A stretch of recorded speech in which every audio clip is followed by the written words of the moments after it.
Em nosso estudo de hoje, é a lição 79 do livro Religião dos Espíritos, que tem por título Abnegação. No estudo da abnegação, fitemos em Cristo o exemplo máximo.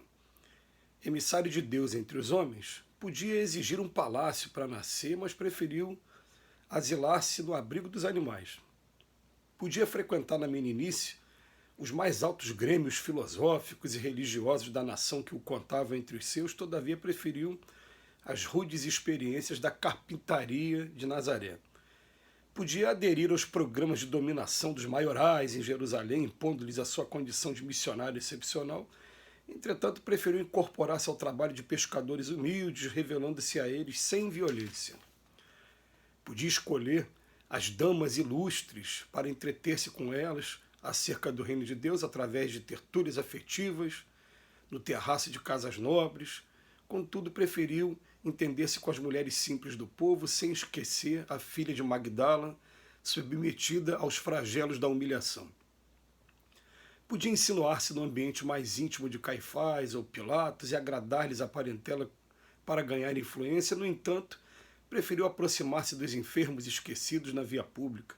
Podia acumular ouro e prata, mobilizando os poderes de que dispunha, mas preferiu viver entre os desfavorecidos do mundo sem reter uma pedra onde repousar a cabeça. Podia afastar Iscariotes do círculo doméstico depois de perceber os primeiros sinais da deserção. Todavia, preferiu conservá-lo entre os aprendizes para não lhe frustrar as oportunidades de reajuste. Podia agitar a multidão contra os detratores da sua causa, entretanto, preferiu que os detratores o comandassem. Podia recorrer à justiça de modo a defender-se contra a perseguição sem motivo. No entanto, preferiu morrer perdoando aos algozes, aliando-se entre os condenados à morte sem culpa. Não te despreocupes assim da abnegação dentro da própria vida, a fim de que possas auxiliar as vidas que te rodeiam. Supérfluo que nos enfeita é carência que aflige os outros. O grande egoísmo da humanidade é a soma dos pequenos egoísmos de cada um de nós. Sofrer por obrigação é resgate humano, mas sofrer para que os outros não sofram é renúncia divina. Ninguém sabe se existe virtude nos prisioneiros da expiação. Entretanto, a virtude mostra-se viva em todo aquele que, podendo acolher-se ao bem próprio, procura acima de tudo o bem para todos. Se podes exigir e não exiges, se podes pedir e não pedes, se podes complicar e não complicas, se podes parar de servir e prossegues servindo, estarás conquistando o justo merecimento. Não vale, pois, reclamar a abnegação dos outros para a melhoria do mundo, porque o próprio Cristo nos ensinou, à força de exemplos, que a melhoria do mundo começa em nós. É claro, quando a gente termina de estudar o Evangelho de João, você percebe que João, ele tem a preocupação de dizer, olha, está muito longe de estar tudo escrito sobre o Cristo. O Cristo ainda é motivo de estudo para a gente durante muito e muito, muito tempo. Mas a gente, de vez em quando, procura entender como é que um espírito da envergadura do Cristo, como é que um ser tão evoluído, ele aceita a missão de vir até nós, aqui nesse círculo tão pequeno ainda, e quais foram as formas que foram escolhidas entre um espírito da grandeza como ele. Eu me lembro de uma música popular, nossa, que mais recente, uma música do compositor Lenine, que ele vem falar assim na música, né?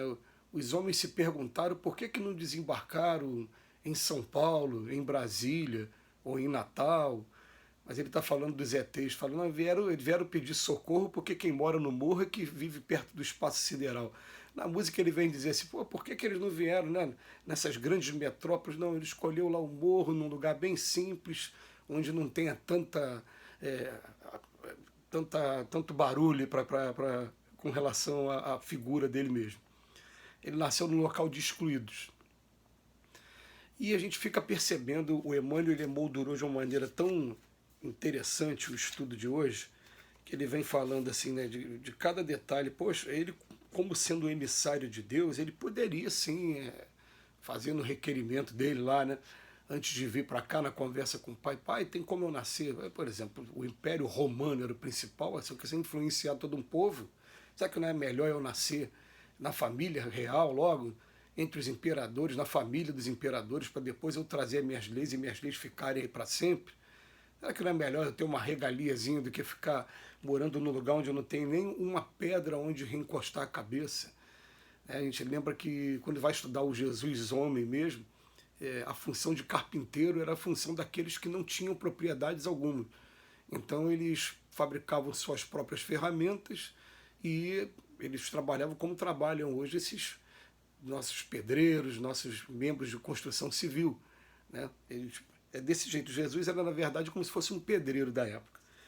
E vem falar que né, ele podia, na sua meninice, frequentar os grandes centros filosóficos e religiosos. Não, ele preferiu a carpintaria de Nazaré, ele preferiu ficar entre os pescadores humildes, ele podia ter conversado com as grandes damas da época, ele preferiu ficar entre as mulheres simples do povo e ajudar principalmente a Maria de Magdala, que foi uma seguidora até o final. Existem correntes por aí que dizem, né, Maria de Magdala só não é muito referida nos evangelhos por conta da condição da mulher na época, mas ela foi praticamente a primeira discípula que teve contato com Cristo quando Cristo volta lá do sepulcro. Né? Então ele vem dizendo das condições que o Cristo poderia ter passado, mas o Cristo... Eu já fiz essa comparação algumas vezes para quem vem acompanhando esse estudo aí há mais tempo. Eu fico imaginando se nós aqui, com a capacidade que a gente tem hoje, se a gente fosse convidado pelo Pai a ir voltar a um mundo em que nesse mundo, fisicamente, a gente seria muito mais limitado do que aqui. Por exemplo, a gente fosse lá num mundo que fossem só os cachorros, por exemplo, eu tivesse que encarnar em uma forma, em um corpo que fosse ali quadrúpede, que não tivesse esse movimento aqui.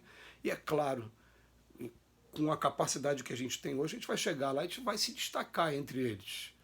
Né, tendo que viver ali mais ou menos ali no estilo deles também, naquele, eu fico vendo assim na época da minha infância, quando aqueles cães de rua, que eles brigavam, tinha sempre um cão que dominava o território. Né? Hoje a gente quase não vê mais isso, hoje os cães são mais domesticados, eles ficam dentro de casa, mas na minha infância os cães ficavam na rua. Se um cachorro estranho fosse passar naquela rua, os outros cachorros iam em cima dele, né? Tinha aquela coisa toda. Então eu fico imaginando se ele tivesse que vir dessa maneira. O Cristo foi muito mais do que isso, porque ele ficou se preparando durante muito tempo para entrar nesse corpo aqui que a gente tem aqui na Terra e para deixar os seus ensinamentos. Mas a lição que fica para a gente, que o Emmanuel vem falar, né, o tema do estudo é a abnegação. Então ele fala para a gente assim, ó, se você pode exigir, mas não exige, se você podia pedir, mas não pede, podia complicar também, mas não complica, você podia até parar de servir, mas não segue servindo, você vai estar conquistando o justo merecimento. E ele chama a nossa atenção. A gente não vai ficar cobrando o tempo todo a abnegação do mundo, porque tem que começar com a gente. A gente tem uma mania, principalmente aqui no nosso país, de tudo querer culpar o governo. É o governo que não está fazendo. Não, mas e você está fazendo? Ah, não, o governo deveria providenciar albergue para todos esses moradores de rua. Tá, mas o que está ao teu alcance você tem feito? Você tem ido lá pelo menos alguma vez? Tem visto lá quais são as condições dele passando fome, com sede, com frio? Ah, mas levar só o agasalho não é o suficiente. Você tem feito alguma coisa? Não, mas a gente vai escolher qual é o lado que a gente quer. A gente quer o quê? Aquela pessoa que vai tomar a iniciativa de fazer alguma coisa, né, de repente, muitas das vezes até tentar pegar aquela pessoa, fazer um laboratório. Não consigo ajudar todo mundo, mas pelo menos uma. Vamos tentar ajudar de maneira mais direta, chamar para morar em algum lugar, enfim. Já fez alguma coisa desse jeito? Não, a gente está sempre colocando a culpa no governo. E eu estou falando de um caso, mas a gente estende isso para todos os outros casos. Todos os outros casos. É muito cômodo para a gente ficar só na teoria, né? Ficar só estudando, né? Mas quando a gente vai ver o negócio na prática mesmo, como é que funciona, aí a gente terceiriza o negócio, tem que ter gente para fazer isso.